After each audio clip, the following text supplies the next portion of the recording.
portiere della Pumas Maggi, un'ottima partita, avete sbancato il Palarignani, Scandiano non aveva mai perso, complimenti intanto, una grande prestazione sia difensiva che offensiva, da grande squadra, ottima reazione dopo il derby perso.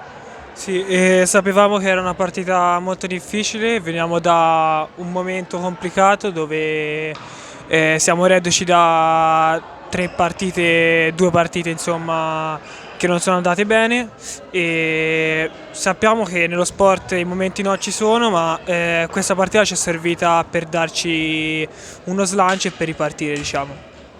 Avete lavorato anche molto sulla testa, si vedeva che eravate molto concentrati e lì Mirko ha fatto un ottimo lavoro anche sulla vostra testa, voi l'avete seguito e gli avete dato ottime soddisfazioni perché eravate sempre sul pezzo, non avete mai mollato su ogni pallina e avete vinto meritatamente anche grazie a ogni possesso singolo.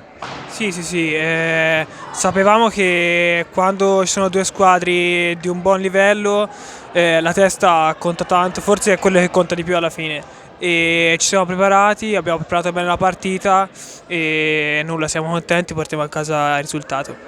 Ora che avete ricominciato dovete tornare nelle posizioni delle classifiche che vi competono.